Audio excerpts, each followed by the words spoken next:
పరశురాముడు 21 సార్లు భూమంతా తిరిగి రాజు అనే అహంకారం ఉన్న ప్రతి ఒక్కరిని చంపేశాడు.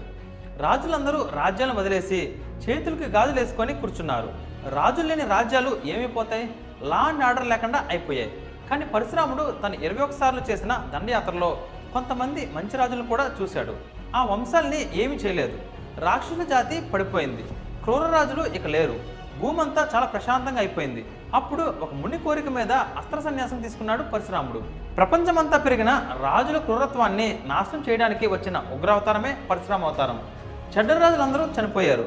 మిగిలిన రాజులు మంచిగా పరిపాలించడానికి, మనుషులు ఎలా ఉన్నతంగా బ్రతకాలి అని లోకానికి సరైన ఎగ్జాంపుల్ చూపించడానికి విష్ణుమూర్తి రామావతారంలో వచ్చాడు. రామాయణం యొక్క మెయిన్ పర్పస్సే how to live like an ideal person. అలాంటి రామావతారం గురించి నేను ఈరోజు మీకు చెప్తాను. కానీ ఇందులో అందరికీ తెలిసిన కథ భాగం నేను పెద్దగా చెప్పను.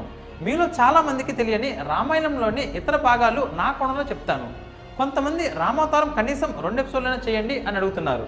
నేను రామావతారం ప్లేస్లో రామాయణం చేస్తున్నాను. 2 కాదు, మినిమం 5 ఎపిసోడ్లైనా చేస్తాను. మరి ఇంకెందుకు ఆలస్యం, let us start our episode. Hi everyone, this is Vikramaditya and welcome to my channel.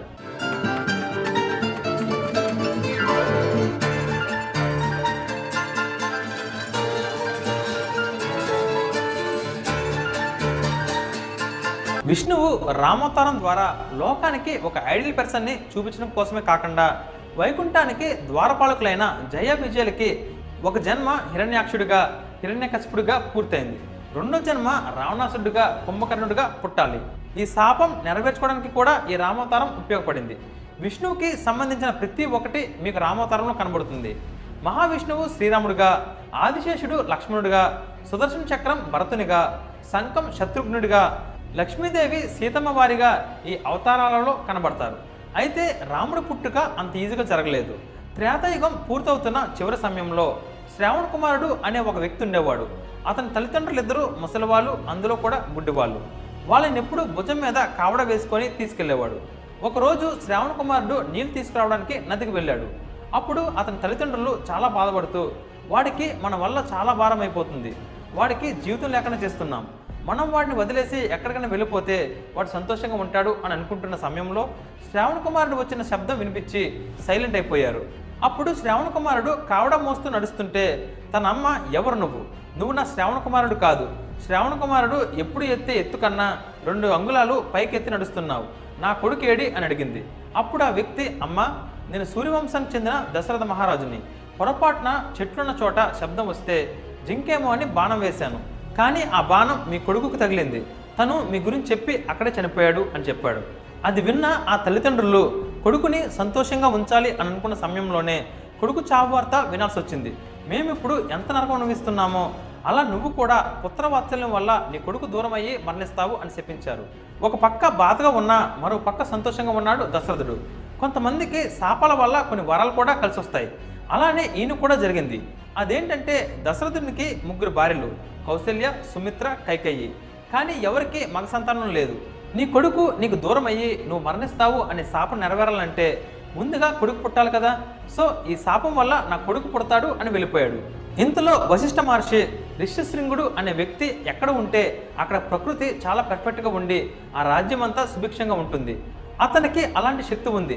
తనని పిలిపించి పుత్రకామిష్టి యాగం తన చేతుల మీదుగా చేయించు, నీకు ఖచ్చితంగా పిల్లలు పుడతారు అని అన్నాడు.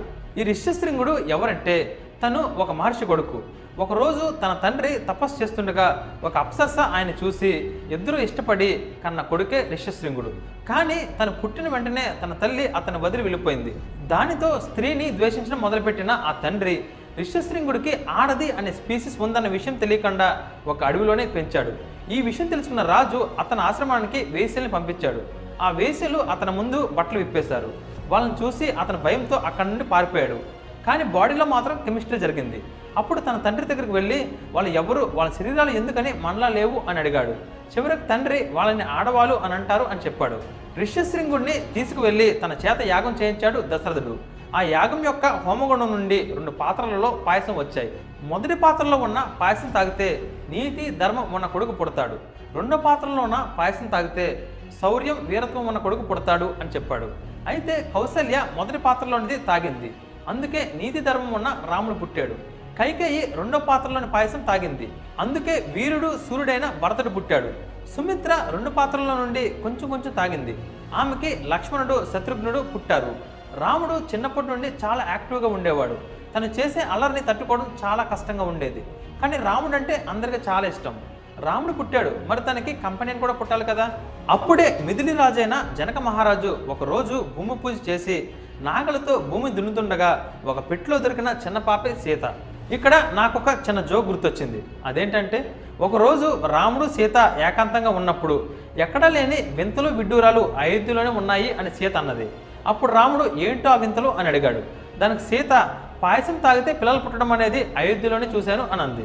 దానికి రాముడు మిథిలి రాజ్యం ఏమైనా తక్కువ తిన్నదా, నాగలు పెడితే పిల్లలు పుడతారు అక్కడ అని అన్నాడు. అయితే అద్భుత రామాయణం ఉత్తర పురాణంలో ఏమనుందంటే, సీతాదేవి రావణాసురునికి పుట్టిన అమ్మాయి అని. అయితే ఆ అమ్మాయి పాదం లంకలో పెడితే లంకంతా నాశనం అయిపోతుందని అక్కడ జ్యోతిష్యుడు చెప్పాడు. ఆమెని తీసుకెళ్లి దూరంగా వదిలి రమ్మని పెట్టెలో పెట్టి సైనికులకి రావణుడు ఇచ్చాడు. ఆ పెట్టెని మిథిలిలో పాతేస్తేనే జనకుడికి దొరికింది. అయితే రామాయణం చాలా వెర్షన్స్ వాడుకలో ఉన్నాయి. ఒక వెర్షన్కి మరో వెర్షన్కి తేడాలు బాగానే కనిపిస్తాయి. అయితే సీతాదేవి పెరిగి 10 ఏళ్ల వయసులో ఉన్న సమయంలో కోటలోనే ఒక శివధనస్సు ఉండేది. ఆ శివధనస్సు ఎక్కడిదో తెలుసా? పరశురామ అవతారంలో చివరిలో అస్త్ర సన్యాసం తీసుకున్నాక జనకుని వంశానికి పరశురాముడు ఇచ్చేశాడు. గొడ్డల్ని మాత్రం తన దగ్గరే ఉంచుకుంటాడు. ఆ శివధనస్సుని ఒకరోజు పూజగదికి తరలించడానికి ఒక టేబుల్ లాంటి రథం పైన పెట్టి 30 మంది బలవంతులు తోసుకుంటూ వచ్చారు. తరువాత ఒకరోజు సీతాదేవి వాడుకుంటూ తన పూలబంతి ఆ రథం కింద పడితే ఎవరు చూడకుండా ఆ రథంని సింపుల్గా పక్కకు జరిపి పూలబంతిని తీసుకొని మళ్ళీ ఆ రథంని సేమ్ ప్లేస్లో జరిపి ఆడుకోవడానికి వెళ్ళిపోయింది. కానీ ఆ విషయాన్ని జనకుడు చూశాడు. చాలా ఆశ్చర్యపోయి, సీతాదేవి అంత సింపుల్గా శివధనస్సుని జరిపిందంటే ఆమెను పెళ్లి చేసుకునేవాడు ఇంకెంత బలంగా ఉండాలి అని శివధనస్సు ఎక్కుపెట్టిన వాడే సీతాదేవిని పెళ్లి చేసుకోవాలి అని నిర్ణయించుకున్నాడు. కొన్నేళ్ళు గడిచింది. విశ్వామిత్రుడు దశరథుని దగ్గరికి వచ్చాడు. దశరథ, నువ్వు నా కోసం ఒక పని చేయాలి అని అన్నాడు. ఏదైనా చెప్పండి, చేస్తాను అని దశరథుడు అన్నాడు. లోకక్షేమం కోసం మేము అడవిలో యాగం చేస్తున్నాం. కానీ ఆ యాగాన్ని రాక్షసులు భంగం చేస్తున్నారు. వాళ్ళని సంహరించడానికి నీ కుమారులైన రామలక్ష్మణుల్ని పంపు అని అన్నాడు. రాక్షసులతో పోరాటం చేయడానికి రాముడిని నేను పంపలేను. మీకు నా సైన్యం అంతటిని పంపుతాను. కావాలంటే నేను కూడా వస్తాను. కానీ రాముడు మాత్రం పంపను అని అన్నాడు. దశరథ, మర్చిపోతున్నావు, నీది సూర్యవంశం. మీ తాతలకు తాత హరిశ్చంద్రుడు. తను ఇచ్చిన మాట ప్రాణం పోయినా తప్పుడు. అంతటి వంశంలో పుట్టి మాట తప్పుతావా అని అడిగాడు. మీకు హరిశ్చంద్రుడు కథని సింపుల్గా 4 లైన్లు చెప్తాను. హరిశ్చంద్రుడు ఒక రాజ్యానికి రాజు. ఒకరికి ఏం కావాలో అడుగు, ఇస్తాను అని మాట ఇచ్చాడు. నీకు ఉన్న డబ్బుని, రాజ్యాన్ని మొత్తం నాకు ఇచ్చేసి ఈ క్షణమే ఇక్కడి నుంచి వెళ్ళిపో అని అడిగాడు. ఇచ్చిన మాట తప్పడం ధర్మం కాదు కాబట్టి అలానే భార్యని, పిల్లల్ని, ధనాన్ని, రాజ్యాన్ని వదిలిపెట్టి వెళ్ళిపోయాడు. చివరికి ఒక శ్మశానంలో కాటి కాపరిగా పనిచేస్తున్నాడు. ఒకరోజు ఒక స్త్రీ తన కుమారుడు చనిపోయాడని శ్మశానానికి తీసుకొచ్చింది. కానీ ఆమె దగ్గర డబ్బులు లేవు. నా కొడుకుని దహనం చేయకపోతే తనకు మోక్షం రాదని దహన సంస్కారం చేయమని వేడుకుంది. కానీ హరిశ్చంద్రుడు ఒప్పుకోలేదు. ఆమె ఎవరో కాదు, హరిశ్చంద్రుని భార్యే. ఆమె హరిశ్చంద్రుడిని గుర్తుపట్టలేనంతగా ఆయన మొహం మారిపోయింది. తన భార్య అని తనకు తెలిసినా డబ్బులు ఇవ్వకపోతే నీ మెడలో ఉన్న మంగళసూత్రాన్ని నాకు ఇవ్వు అని అడిగాడు. అసలు హరిశ్చంద్రుడి కథ ఏంటి అన్నది వేరే ఎపిసోడ్లో మీకు మొత్తం చెప్తాను. అయితే దశరథుడికి ఇష్టం లేకపోయినా ఇచ్చిన మాట కోసం రాముడిని, లక్ష్మణుడిని పంపించాడు. అడవిలో దారిలో వెళ్తుండగా విశ్వామిత్రుడు తనకు ఉన్న అస్త్ర విద్యలన్నీ రామునికి, లక్ష్మణునికి నేర్పించాడు. బల, అతిబల అనే విద్యలు నేర్పించాడు. ఈ అతిబల అనే శక్తి ఉంది కాబట్టే లక్ష్మణుడు 14 ఏళ్ల పాటు నిద్రపోకుండా ఉన్నాడు. యాగాన్ని భంగం చేసిన రాక్షసులు సంబాహు, మారీచ. అయితే ఈ రాక్షసులు ఎవరు, వాళ్ళని రాముడు ఎలా సంహరించాడు, ఇంకా రామాయణంలోని ఎన్నో విషయాలు రేపు పొద్దున్న తెలుసు.